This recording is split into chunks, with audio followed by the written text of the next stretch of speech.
Hello दोस्तों, तो कैसे हैं आप लोग। स्वागत करता हूं आपका मुबारक एजुकेशन में। और आज का हमारा टॉपिक है माइटोकॉन्ड्रिया। जी हाँ दोस्तों, माइटोकॉन्ड्रिया। एंड जो हम पढ़ रहे हैं लास्ट क्लास से, हमारा जो मेन टॉपिक चल रहा है वो है सेल। सेल के अंदर हमने सेल को 3 भागों में डिवाइड करके पढ़ा था। सबसे पहले हमने सेल मेम्ब्रेन को डिस्कस किया। दूसरा हमने बताया था कि हमें साइटोप्लाज्म को पढ़ना है। तीसरा हमने बताया हमने न्यूक्लियस को पढ़ना है। 3 भागों में पढ़ना है। सबसे पहले हमने सेल मेम्ब्रेन को पढ़ लिया है, कोई दिक्कत उसमें नहीं है। जिसने नहीं पढ़ा है वो जाके यूट्यूब पे अपनी जो है क्लास है उसको देख सकते हैं।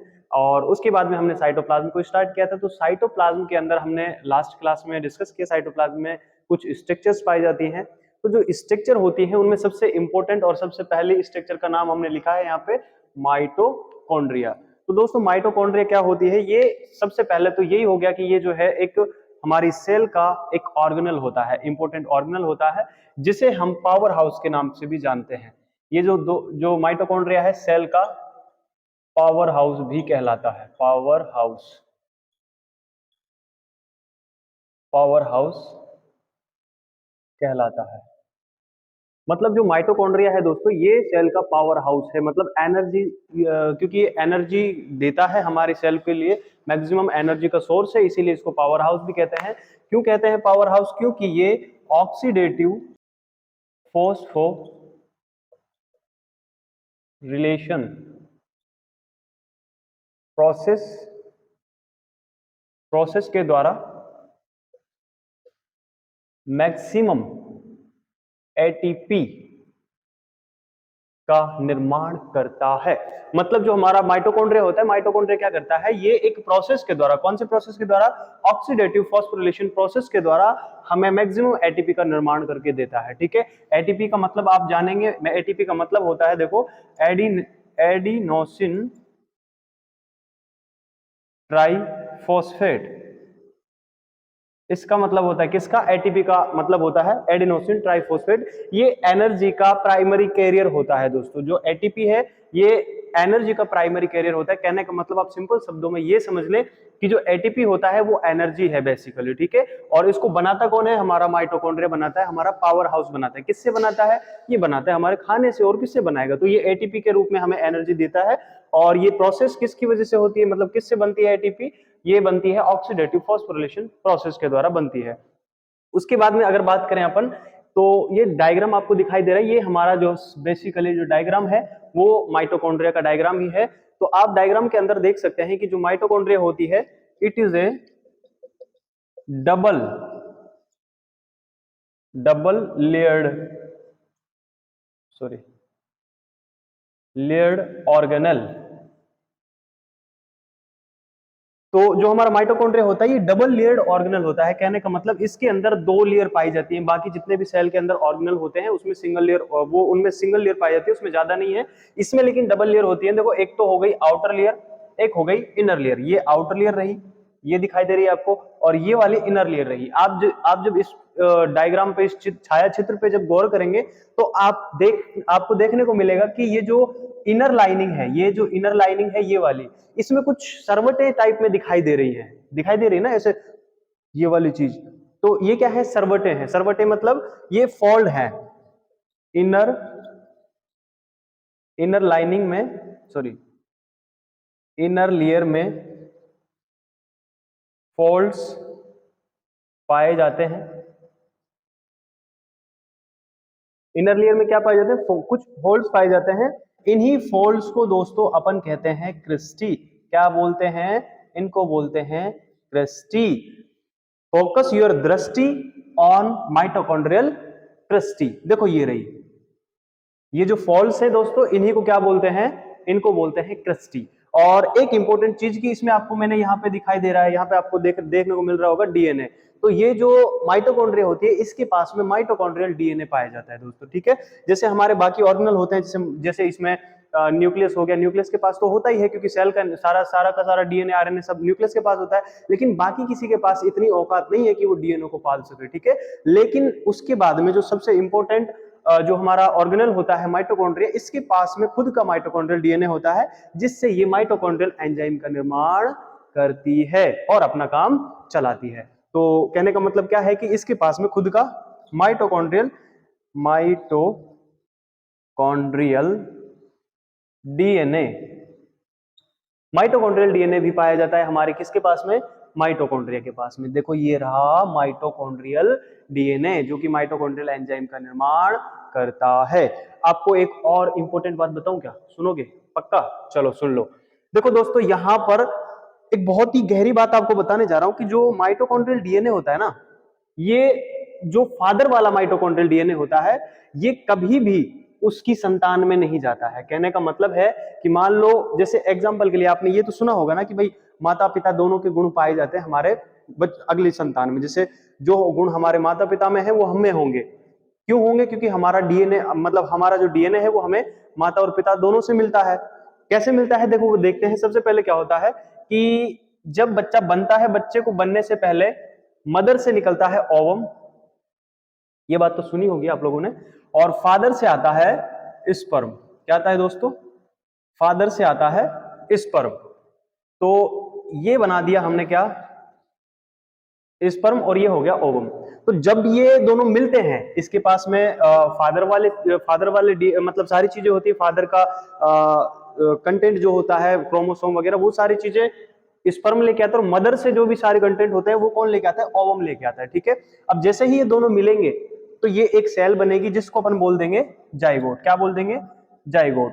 तो ये जो जाइगोट है ये एक सेल होती है सिंपल, और जैसे ही ये जाइगोट बनता है उसके बाद में ये इसका डिवीजन होता है। ये 2 सेल बन जाती है, 2 का 4 बन जाती है, 4 का 8 बन जाती है। ऐसे कर करके सेल डिवीजन की प्रक्रिया से जो है जाइगोट आगे इंसान में मतलब एक बच्चे में परिवर्तित हो जाता है और एक बच्चा बन जाता है और एक इंसान बन जाता है। ठीक है। लेकिन हम बात कर रहे हैं कि माइटोकॉन्ड्रियल जो फादर का माइटोकॉन्ड्रियल डीएनए होता है वो कभी भी बच्चे में नहीं जाता है। देखो उसको समझने के लिए आपको ये समझना पड़ेगा कि जो देखो ये जो स्पर्म है ना, स्पर्म की स्ट्रक्चर की अगर बात करें तो स्पर्म 2 टुकड़ों से बना हुआ है। देखो ये तो हो गया इसका हेड, क्या हो गया इसका, खोपड़ा। ठीक है। और ये हो गया इसका टेल। दो पार्ट है इसके, ये टेल हो गया, ये हेड हो गया। जो ये इसकी टेल होती है ना ये थोड़ी बड़ी होती है, और नीचे इसका जो टेल का आगे वाला पोर्शन होता है इसको अपन बोल देते हैं बॉडी। क्या बोल देते हैं दोस्तों? बॉडी बोल देते हैं। अब इसको मैं क्यों समझा रहा हूं, क्योंकि इसमें एक इंपॉर्टेंट चीज प्रेजेंट है। इस बॉडी वाले पोर्शन में प्रेजेंट होती है क्या दोस्तों, माइटोकॉन्ड्रिया। जो स्पर्म होता है ना, स्पर्म की जो बॉडी होती है ना, उस स्पर्म की बॉडी के अंदर पाए जाते हैं दोस्तों माइटोकॉन्ड्रिया। और ये माइटोकॉन्ड्रिया स्पर्म को गति प्रोवाइड करती है, इसको आगे जाने में मदद करती है। अब देखना दोस्तों कि अब आपके दिमाग में आ रहा होगा कि भैया इसके पास जब माइटोकॉन्ड्रिया है और हमने कहा है कि माइटोकॉन्ड्रिया जाती नहीं है अगली संतान में, तो ऐसा कैसे संभव है? देखो उसको समझने के लिए आपको समझना पड़ेगा। इधर से आ रहा है स्पर्म, इधर खड़ा है ओवम। अब जैसे ही आगे जाएगा तो आगे जाने के बाद में ये चिपक जाएगा किसके साथ में, किसके साथ में चिपकेगा?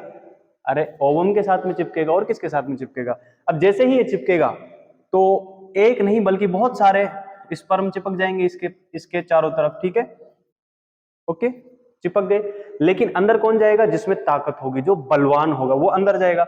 अब इस ओवम की एक लेयर होती है जिसकी एक नेचर होता है कि वो एक बार खुलती है उसके बाद में बंद हो जाती है। मतलब दरवाजा है तो उस जैसे ही खुलेगा एक एंटर करेगा उसके बाद में बंद हो जाएगा। तो जैसे ही इसने दरवाजा खोला तो मान लीजिए ये वाला जो स्पर्म है ये एंटर कर गया इसमें। ठीक है, ये थोड़ा ताकतवर लग रहा था इसलिए ये जो है इसमें एंटर कर दिया। लेकिन ये एंटर जैसे ही किया तो इसने हरामखोर ने, ओवम ने क्या किया, इसका दरवाजा बंद कर दिया। अब दरवाजा जैसे ही बंद हुआ तो इसकी ये जो गर्दन है ना ये पकड़ी गई, ये बीच में फंस गई। तो क्या हुआ कि जो बाकी वाला पोर्शन है ना ये तो बाहर रह गया, और इधर जो इसकी जो गर्दन कटी थी इसका जो हेड वाला पोर्शन है, ये हमने पढ़ा था हेड, ये अंदर चला गया। अब जो हेड है किसका, स्पर्म का, उसके पास माइटोकॉन्ड्रिया नहीं है। माइटोकॉन्ड्रिया कहाँ थी? इधर, इधर देखो मैंने ये पढ़ाई थी, ये जो इसकी बॉडी है ना इसमें माइटोकॉन्ड्रिया थी। अब जब ये बंद हो गया तो उसका तो हेड अंदर गया सिर्फ, और माइटोकॉन्ड्रिया कहाँ रह गई? बाहर। इसीलिए माइटोकॉन्ड्रिया तो बाहर रह गई और हेड जो है अंदर चला गया। इसीलिए फादर के जो माइटोकॉन्ड्रिया थे वो बाहर ही रह गए। ये किसकी चालाकी की वजह से नहीं जा पाए? ये ओवम की चालाकी की वजह से नहीं जा पाए। तो समझे आप? बहुत ही गहरी बात बता दी मैंने आपको कि जो फादर का माइटोकॉन्ड्रिया होता है, माइटोकॉन्ड्रियल डीएनए होता है, वो कभी भी बच्चों में नहीं जाता है। तो डीएनए कैसे जाएगा जब माइटोकॉन्ड्रिया ही नहीं गई है, राइट? तो इस तरह से ये जो पॉइंट है हमारा ये माइटोकॉन्ड्रिया के बारे में था, ये समझ लिया। नेक्स्ट है इसके फंक्शन।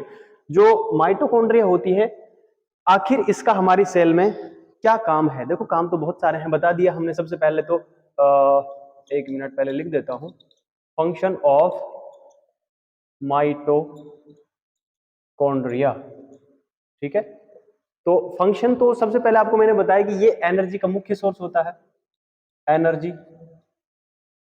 Energy for sale. तो सेल के मुख्य source, most common important source जो होता है सेल के लिए एनर्जी का, वो कौन है दोस्तों? माइटोकॉन्ड्रिया होता है, सबसे इंपॉर्टेंट चीज।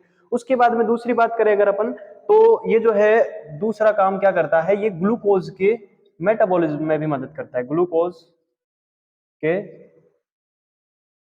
मेटाबॉलिज्म में हेल्प करता है। तो ग्लूकोज को तोड़ने में, उसका मेटाबॉलिज्म करने में, उससे एनर्जी प्राप्त करने में ये मदद करता है। उसके बाद में दूसरी इंपॉर्टेंट चीज क्या है कि ये क्या करता है, जो हमारा माइटोकॉन्ड्रिया है, ये फूड को, किसको? फूड को। फूड मतलब समझते हैं क्या? खाना। हाँ, वही जो तुम ठूसते हो ना दबा के बिना जाने पूछे, वही। तो इस फूड से citric acid cycle, citric acid cycle के द्वारा फूड से क्या करता है दोस्तों, ये उसको फूड को ट्रांसफर कर देता है H2O प्लस CO2 में। ठीक है, H2O मतलब पानी और CO2 मतलब कार्बन डाइऑक्साइड। इस तरह से ये जो हमारा खाना है उसको H2O प्लस CO2 में कन्वर्ट कर देता है और इससे एनर्जी प्राप्त करता है।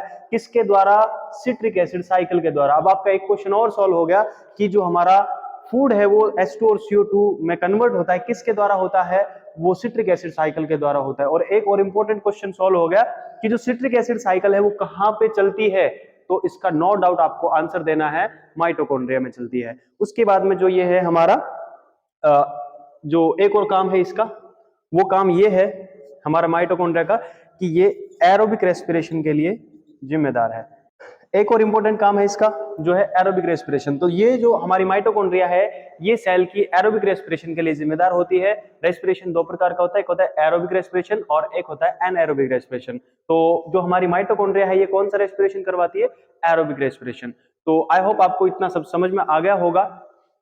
वीडियो को यहां तक देखने के लिए धन्यवाद। मिलते हैं किसी नेक्स्ट वीडियो में अपने अगले टॉपिक के साथ में। तब तक के लिए धन्यवाद, तब तक के लिए बाय बाय, धन्यवाद।